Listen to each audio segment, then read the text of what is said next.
अस्सलामुअलैकुम। आज मैं आपको बुक D2 जिसका चैप्टर 4 है उसकी एक्सरसाइज 4C का क्वेश्चन 4 कराऊंगी।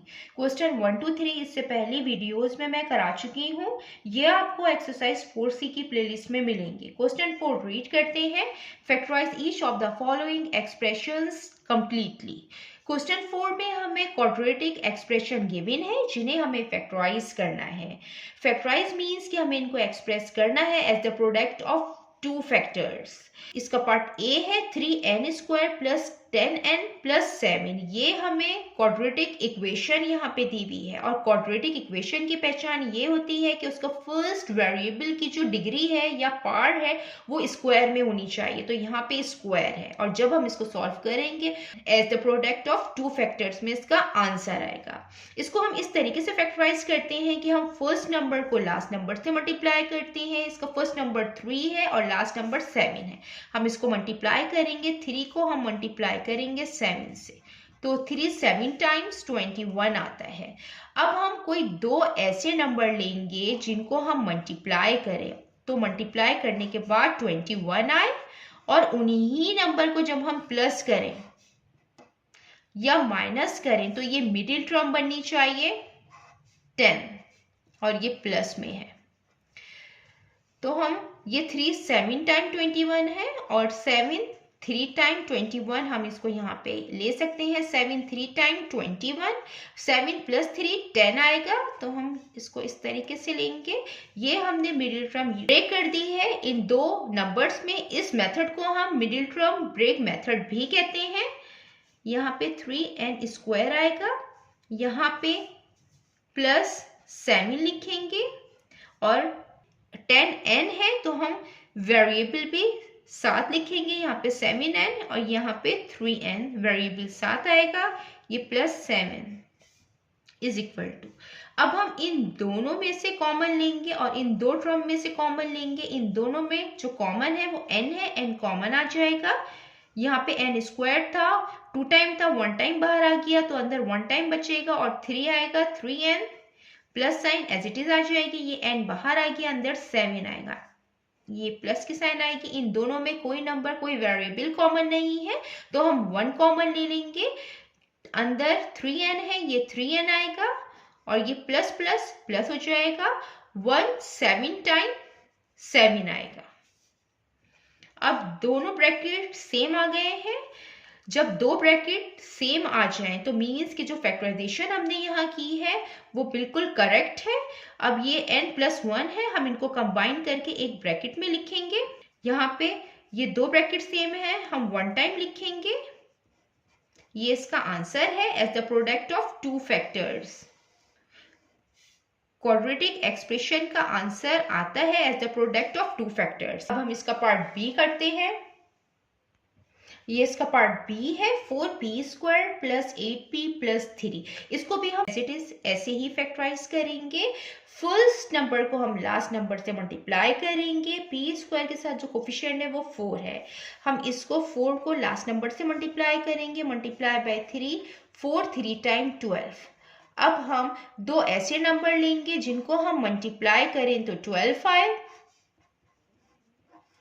और उन्हीं नंबर को जब हम प्लस या माइनस करें तो हमारी ये मिडिल टर्म बननी चाहिए 8 और 8 के साथ प्लस का साइन है। 4 3 टाइम्स 12 है तो 4 प्लस 3 7 आता है, तो ये मिडिल टर्म नहीं बनेगी। 12 और किसी टेबल में आता है तो 6 2 टाइम 12 होता है, 6 मल्टीप्लाई बाय 2 और 6 प्लस 2 8 होता है, तो 6 प्लस करेंगे हम 2 से तो ये 8 आएगा। ये मिडिल टर्म बनेगी। इस तरीके से लिखेंगे 4p² प्लस ये 6 है, ये वेरिएबल आ जाएगा, प्लस ये 2 है, ये p एज इट इज आ जाएगा, प्लस 3। अब हम इन दो टर्म में से कॉमन लेंगे और इन दो टर्म में से कॉमन लेंगे। यहाँ पे 4p² प्लस 6p है, यहाँ पे p कॉमन है और यहाँ पे 2 भी कॉमन है क्योंकि 2 के टेबल में 4 भी आता है और 6 भी आता है, तो हम 2 कॉमन ले लेंगे नंबर। उसके बाद ये p हम कॉमन ले लेंगे। 2 2 टाइम 4 आ जाएगा और एक p बाहर आ गया, अंदर एक p आएगा। 2 3 टाइम्स 6 आ जाएगा और ये p बाहर आ गया है। अब यहाँ पे सबसे पहले हम नंबर चेक करते हैं। यहाँ पे कोई नंबर कॉमन नहीं है और वेरिएबल भी कॉमन नहीं है, तो हम 1 कॉमन लेते हैं। जब कोई नंबर या वेरिएबल कॉमन नहीं होता तो हम 1 कॉमन लेते हैं। यहाँ पे 2p हम एज इट इज लिख देंगे और प्लस प्लस प्लस हो जाएगा और 1 3 टाइम 3 ही होता है, ये एज इट इज आ जाएगा। अब हम ये 2p प्लस 1 को कंबाइन करके ब्रैकेट में लिखेंगे और ये जो सेम ब्रैकेट है हम इनको 1 टाइम लिखते हैं, 2p प्लस 3। ये इसका आंसर है। अब हम इसका पार्ट सी करते हैं। 6q² माइनस 17q प्लस 12, इसको भी हम एज इट इज करेंगे। फर्स्ट नंबर को लास्ट नंबर से मल्टीप्लाई करते हैं। यहाँ पे 6 है, हम इसको मल्टीप्लाई करेंगे 12 से, तो 6 12 टाइम्स 72 आता है। अब हम कोई दो नंबर ऐसे लेंगे जिनको हम मल्टीप्लाई करें तो 72 आए और उन्हीं नंबर को जब हम प्लस या माइनस करें तो ये मिडिल टर्म हमारी बननी चाहिए -17। 9 8 टाइम्स 72 आता है, तो हम 9 मल्टीप्लाई बाय 8 72, और जब हम 9 में प्लस करेंगे 8 तो 17 आता है, लेकिन माइनस में आएगा तो हम -9 लेंगे और इसको हम माइनस करेंगे इस 8 से, क्योंकि माइनस माइनस प्लस हो जाएगा, 9 प्लस 8 17 आ जाएगा और साइन माइनस की आएगी क्योंकि 9 के साथ भी माइनस की साइन है। हम इसको यहाँ पे इस तरीके से लिखेंगे 6q²।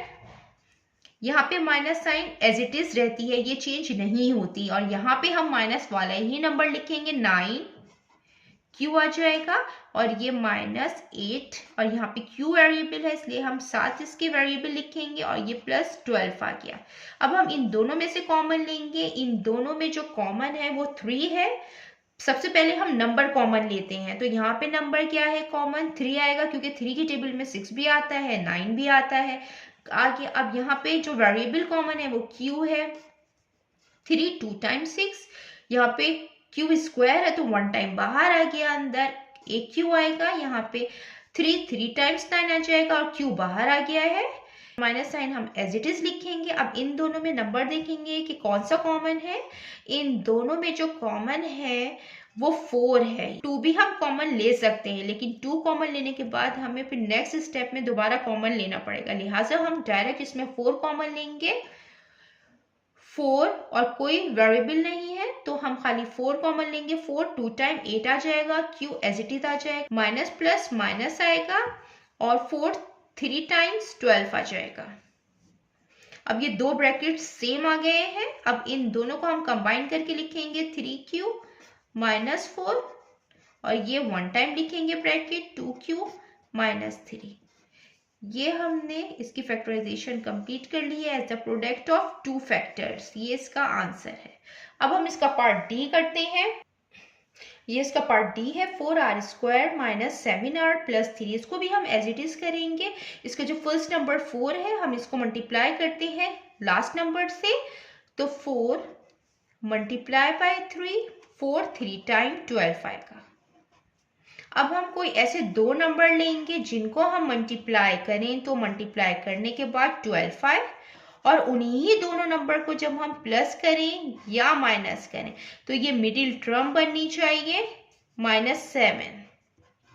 तो ये 4 3 टाइम 12 है, तो हम यही नंबर यहाँ पे ले लेंगे 4 3 टाइम 12।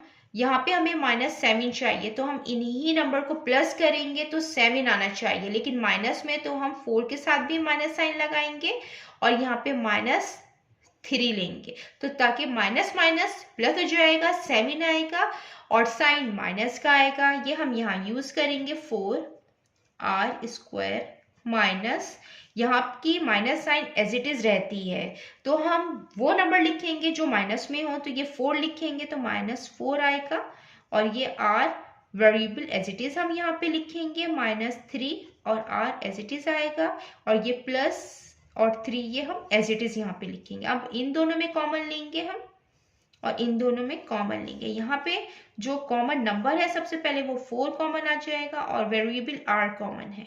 यहाँ पे 4 बाहर आ गया, 2 टाइम r है, 1 टाइम बाहर आ गया, 1 टाइम अंदर आएगा, ये 4r बाहर है तो यहाँ पे 1 आएगा, तो 4r 1 टाइम 4r।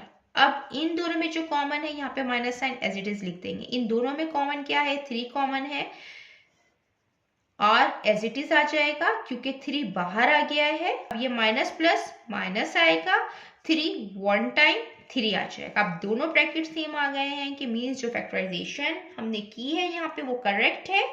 अब 4r और -3 को कंबाइन करके एक ब्रैकेट में लिखेंगे 4r -3, और ये जो दोनों ब्रैकेट सेम है इनको हम 1 टाइम लिखते हैं। ये इसका आंसर है।